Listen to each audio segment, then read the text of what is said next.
Your rage does not exist in a vacuum. Your wife, your daughter, your mother, we as women will become collateral damage to your rage. Let me warn you, your rage does not exist in a vacuum. If we don't get this election right, your wife, your daughter, your mother, we as women will become collateral damage to your rage. Michelle Obama said that out loud on a podcast to millions of people, and the internet absolutely lost it. Here's the backstory.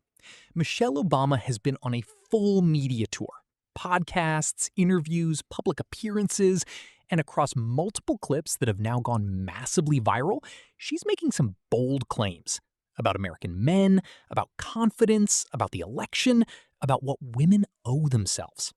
We're always hedging, because in the back of our minds, we weren't raised with the certainty of maleness that, kind of the confidence that young men in their 30s have, which they haven't earned. They just have it. We don't start feeling that and owning that until our 50s and 60s at a time when we start to be treated as invisible. And the right-wing commentary panel you're about to hear from, they went fully unhinged. We're talking Barack's birth certificate jokes, school lunch jokes, fiddling forest rangers, and somehow trans porpoises in Uganda? Yeah, we're getting there. But underneath all the noise, there's actually a real conversation happening here about gender dynamics, about political messaging, and about whether Michelle Obama is actually the political powerhouse that Democrats have been banking on. Let's get into it. First, the confidence comment. Michelle's argument was this: young men in their 30s carry a certainty, a confidence, and they didn't earn it. It was just handed to them. Women, on the other hand, don't feel that same ownership of themselves until their 50s and 60s. And by then, society has already started treating them like they don't exist. That's not a fringe idea. There's actual research on this. The confidence gap between men and women is a documented phenomenon. Sheryl Sandberg wrote a whole book adjacent to it. Studies have backed it up.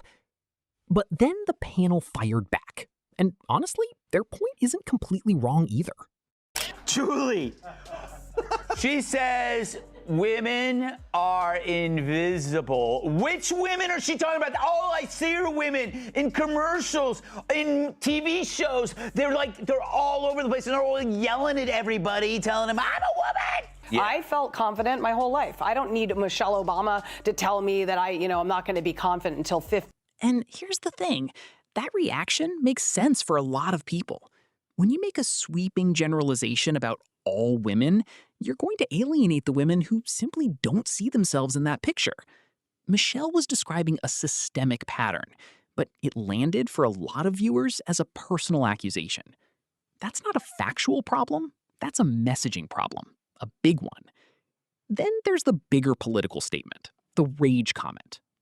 Let me warn you, your rage does not exist in a vacuum.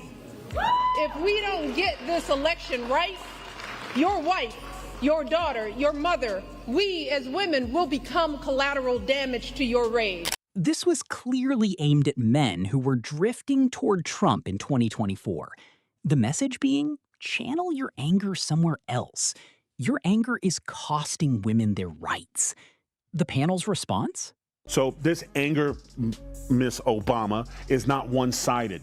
It's just the men are the ones trying the solution, and their solution is to vote for President Trump. And here's the thing, their women are backing them up. And this is actually the more interesting critique, because the exit polling data from 2024 showed something Democrats didn't want to see.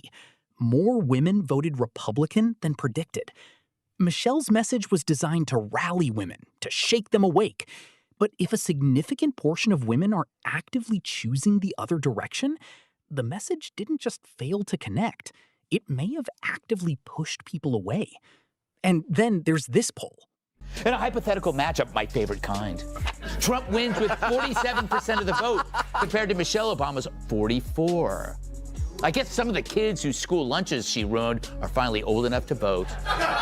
Cheap shot on the school lunches? Absolutely. But the 47-44 polling number, that's real data.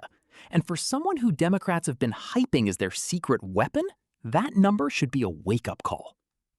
Now, let's talk about Barack, because he became the punchline of basically every other joke in these clips. Michelle mentioned on her podcast that her pet peeve about Barack is that he's chronically late. Sweet moment. Relatable. Very human. Michelle Obama surprised fans on our new podcast by saying her pet peeve about her husband is that he's chronically late. And as for Barack's pet peeve about Michelle, he's mad that she keeps leaving the toilet seat up. When she cleans it. When she cleans it. The panel turned it into a Kenya joke within about 4 seconds. That birther joke has been circulating since 2008. It's stale, it's bad faith. Moving on. But buried underneath the bad jokes, there's a more substantive point about Obama's actual record. Obama doubled our debt. He doubled our national debt. He spent so much money, and that is what Joe Biden was supposed to keep intact. And then this clip, which is genuinely fascinating. You know the federal government pays for a website devoted to a folk music ensemble made up of forest rangers?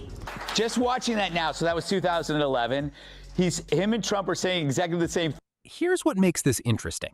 In 2011, politicians were going on television and expressing outrage over a small government website for a folk music group. That was the level of fiscal concern. Fast forward to today, and the numbers being thrown around are in the billions and trillions. The scale has completely shifted. But the people who were outraged in 2011 aren't necessarily the same people outraged now, and vice versa. The panel's point that outrage about government waste is usually tribal, not principled, is actually one of the sharper observations in these clips. It was never really about the fiddling foresters. It never is. Okay, counterpoint time. Because this panel is entertaining, but they are not a neutral party. The jokes about Michelle's gender? And I do believe she's actually biological female. She just plays the role of a man really well. Not clever, not edgy, just mean. And it actively undermines their credibility when they make legitimate points elsewhere in the segment. You can critique Michelle Obama's politics without going there. The fact that they went there tells you exactly who they're performing for. And the women are everywhere in commercials argument against Michelle's invisibility point, that's a complete misread. She says women are invisible. Which women are she talking about? All I see are women in commercials, in TV shows. Michelle wasn't talking about representation in advertisements. She was talking about power, influence, and visibility in professional and political spaces, specifically for women over 50. Those are completely different conversations. The panel either genuinely misunderstood the argument or they chose to misrepresent it for the reaction. Neither reflects well on them. And the debt talking point? Technically accurate, but stripped of all context. Obama inherited the worst financial crisis since the Great Depression. Emergency spending happened. You can debate the policy choices, but he spent money, therefore bad, is not the gotcha they think it is. Now zoom out, because this whole thing, Michelle's podcast, the panel's reaction, the viral clips, all of it is a snapshot of something much bigger. We are living in a moment where political messaging has almost entirely collapsed into culture war performance. Michelle Obama makes a point about gender confidence, and within 48 hours it's been clipped, reacted to, mocked, and recycled into content. The actual substance of her argument barely registers anymore. What matters is the reaction economy. Who got dunked on, who got the clip, who won the moment. And both sides are fully playing this game. If you like your doctor, you can keep your doctor. If you like your insurance, you can keep your insurance. It was a complete and utter lie. And here's the uncomfortable truth that this clip surfaces. That broken promise, if you like your doctor, you can keep your doctor, is still haunting the Democratic Party. Trust, once broken, doesn't rebuild through podcast appearances. It doesn't rebuild through viral moments. It rebuilds through results. And when your most visible surrogate is better known for media appearances than for specific, tangible policy wins, that's a brand problem that no amount of tour dates can fix. Michelle Obama is genuinely talented, genuinely smart, genuinely popular with large parts of the country. But popularity is not the same thing as political capital, and a viral clip is not a political strategy.